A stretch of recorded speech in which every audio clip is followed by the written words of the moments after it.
Yeah, man, Power on 5-1 Desert Storm Radio, world famous DJ Clue, Desert Storm. That's Paris right there, man. Jay-Z, Kanye West. And man, we're going to have them tickets for you to go see Kanye and Jay-Z. So make sure you keep it locked right now, baby. But, got my man Fabolous on the phone. We're talking about this whole Ray J incident. What's good, Fab? Yo. Fab, what up, baby? What's the deal, yo? Yo, man, so look, let's get right into it, man. I mean, obviously, Ray J called in. Who called in? Tupac? Tupac called in? You funny. That wasn't Ray J. You can't be serious. That wasn't Ray J. That wasn't him. That wasn't Willie Norwood Jr. That wasn't him. That wasn't Brandy Brother. So that wasn't Mo to the E to the that little nigga from that show. That wasn't that nigga, man. So he called to the morning show today, and obviously you heard what happened, man. We just want to hear your side of the story, man. I mean, really, like, you know, this is not no big thing to me. You know what I'm saying? Like, it is what it is at this point. This is more a war on drugs than a war between Ray J and me. You know what I'm saying? This nigga is high and coked up or on pills, and you know, his rant, I heard this hilarious to me, first and foremost, joke to me. Like, it's not, I'm taking it serious on the side of where he thinks that that he should do that too, but I'm laughing at his whole character. Like, there's nobody that believes Ray J is gangster to that point unless he's gonna prove it. So at this point now, he's gonna have to prove all of this funny shit that he was saying on World Star, on the Breakfast Club. But what really happened is, I'm sure people seen on Twitter, you know what I'm saying, we had some fun with him. Floyd had a 24/7 show for the fight, you know what I'm saying? I guess Ray J was on the show. Right. And on the show, Floyd goes, I'm about to have a concert in my living room, you know what I'm saying? So from there, the camera cuts to Ray J singing on a piano, singing, and the shit was just funny to me, you know what I'm saying? I made a couple jokes about it on Twitter, you know what I'm saying? And, you know, I guess people on Twitter have fun with it. You know, that's what Twitter does. They have fun with shit. So they had fun with it. Now, I came to Vegas for the fight. I went to, Diddy had a dinner. Diddy had a dinner at I was there. Yeah. You know what I mean? You was there, right? You were there. Right. All right, okay. So Ray J comes to the dinner. Ray J pops up at the dinner, and, you know, when Ray J came in, he like, oh, Fab, you got me on Twitter. You know, we laughed about it. You know, we joked about it. Kevin Hart was there. Diddy was there. These are all people who are all in this situation. They know exactly what's going on. You were there, DJ Clue. You know, you're the guy who can squash this. The negotiator. Supposedly said. I know that's your man. I know Little Brandy is your man. You know what I'm saying? So that's why, you know, I wanted to call you and clarify this, because according to him, you're the only man that can squash it. You're the Minister Farrakhan of this. So, you know what I'm saying? But anyway. Chris Sabian. So anyway, comes into the dinner, and, you know, we laugh about it. He chopped it up about it. And what he said was the way they edited the 24/7 show. He said it was mad there. It was people there. It was everybody was in the living room. It still was funny. We still were joking, and we still were telling them don't do any concerts in their living room, and don't do any shows in people's basements. You know what I mean? Like, that's not where we want to see his career go. You know what I'm saying? So we all laughed about that, joked about it. He was cool. He sat down. He ate some chicken. You know what I'm saying? Everything was cool.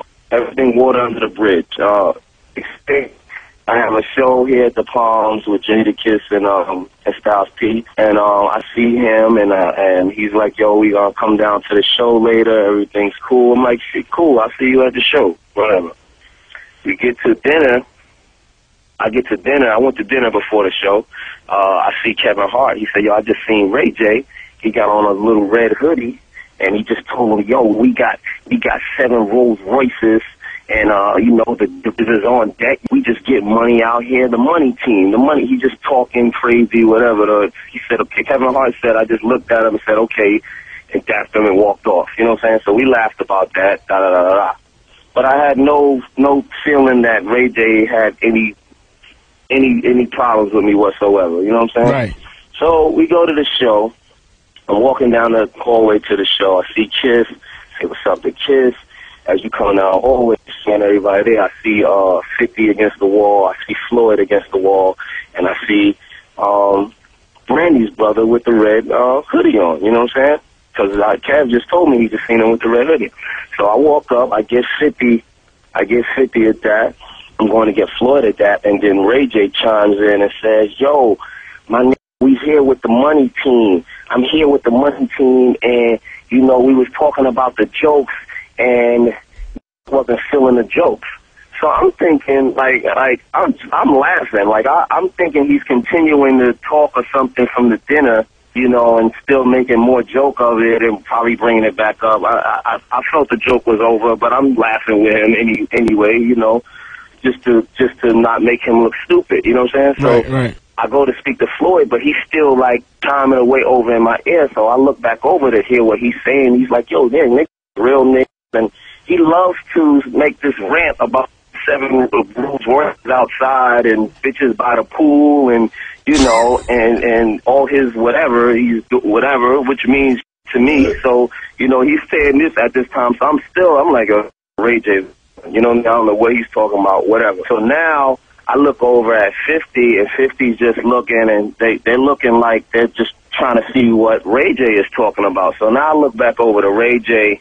Ray J is like, "Yo, we real, man. We're not bitch-ass niggas. This the money team. This is this, that, and the third." And I'm just like, hold on. So now I'm looking at him in his eyes, and I'm starting to feel like, is he serious? Like, what's going on here? Are you serious, nigga?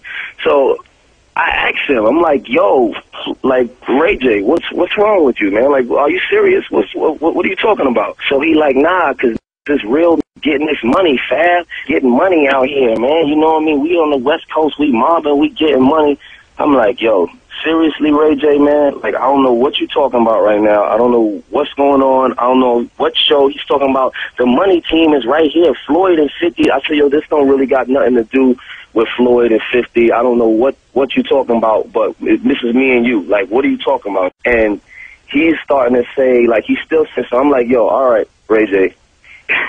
All right, man. Like, if you're serious, like, you don't, because while he's talking to me, he's like touching my shoulder and like tapping me on the chest and like, you know, just talking. So I'm like, "Yo, if you're serious, like, let's this end this. Like, first of all, don't touch me no more. Don't touch my body in any form or way. Don't touch me." So he's like, "What you mean don't touch you, Fab?" And I said what I just said, "Nigga, don't touch me." You know what I'm saying? And then from there he leaned back and then he like pushed off of me at my chest. So then when he pushed off of me, I jumped back to him and I grabbed him up. So I grabbed him up. It was no fight. It was no swing. This whole story that he made up, that whole Tupac rant about him swinging on somebody and all that shit, is all lies. It's all there was never on that Whitney. That was on that Whitney last night or something like that. That ain't no swings take place. You can ask the money team. The money team was standing there. Ask his money team that he's probably the water boy for, but ask the money team. Ask the money team and let them, and they will tell you that there was no blows or what's this. So I grab him up by his little red hoodie, and I'm holding him there by his hoodie, and I'm like, "Just chill out, Little Red Riding Hood. There's nothing going, like, just chill the fuck out, right?" So I'm holding the nigga, and there's a bunch of commotion from all of the security guards and that. The hoodie is over his face. Like, I could have mopped the floor with this kid if I really wanted to. The hoodie's over his face. I'm just holding him. I didn't even swing on him. Like, I wasn't trying to, you know, I wasn't trying to Ortiz why there's a hoodie over it. So everybody chilled out. They calmed it down. Everybody like, "Yo, just chill out, just chill out." I let his hoodie go, push him back. He's behind his security dude, screaming at the ceiling, you know what I mean? I went in and throughout the whole altercation, the only thing that happened was my shades fell off or some shit like that. My shades got lost in the whole little scuffle thing or whatever. So I went to my dressing room, which was 2 feet down from where this happened. Went in my dressing room, had a couple sips of Fiji water, you know, we joked about it in there. Me, Kevin Hart, and Meek Mill. Meek Mill came out to the show. Shout out to Meek Mill and Kevin Hart. You know what I'm saying? We joked about it for a little bit. I went on stage maybe about 10 minutes after that, did my show. I actually did a show with no shades on. Like I didn't. The crowd didn't even know none of that happened. But I never performed without my shades. Yeah, so that's crazy. Just that I didn't have no shades, I just performed. So if anybody wanted, he told the Breakfast Club that my face is f***ed up and my there's nothing wrong with my face unless I got a great plastic surgeon who worked in the last hour or so, who can work in that quick of time. There's nothing wrong with my face. You know what I'm saying? He didn't swing. It's not happening. Ray J is not swinging. And that's in the same sentence don't even sound right. So the interview was very entertaining, and he sounded like he didn't sound believable, but it sounded good. It was funny. I woke up to it. It was very funny. He said a couple gay funny things in there. I'm not even going to I didn't drop your top, pause. That's not, no dropping no top anywhere. None of that happened. I don't know what kind of niggas you roll with that say that rape niggas and all that, but they're not raping anybody over here on this side. and it's just a big story that he's, I don't know. Up until this point, Ray J was an associate of mine in the industry. I know him and his sister and never really had a problem with him. I didn't have a problem with him when I seen him. I don't know if this was fueled by him trying to prove himself for the money team, but, the real story is that you can't, there's cool niggas and there's real, and you can't mix them with lame. You know what I'm saying? And that's where this gotta stop. Like, you gotta stop. I don't want to be around no lame no more. I don't want them even around me. You know what I'm saying? There's the cool niggas, the real niggas, and the lame niggas. I don't care if you got money. Being a lame nigga, it's a lame nigga. If you got money, you just a lame nigga with money, and that's it. There's no mixture. It don't make you cool because you lame, but you got money. You just a lame, and that's it. I don't do what he does. He doesn't do what I do. He can continue to do reality shows and do his thing and do that, and I can continue to do what I do. If he want to pursue it further than that, that's not for media. That's not an interview at 6:30 in the morning, calling up, trying to, what's the name? Like, my hood won't let be allowed to get any Ray J. I don't even get no points off of Ray J. If you've never heard of any of this type of shit ever happening. So, it was a good, funny story, cool story, you know what I mean? Good joke. It could be a movie one day. Probably not. But at the end of the day, there's no way that Ray J is getting off on me. No way. Never, ever happened. Ever. Ever. So, is there any way we can squash this, man? No, it's nothing to squash. I don't have a, like he's talk, like I said, we could progress in our own ways. I could go my way. He could go his way. He could continue playing the piano at Floyd's crib if he wants, and I'll continue to do what I do. You know what I'm saying? And he could do concerts in living rooms all he wants. That's his prerogative. But at the end of the day, like I don't gotta mix in with him. You know what I'm saying? So he could do his thing. I do my thing. If he wants to take it on a different path, which he ain't really about.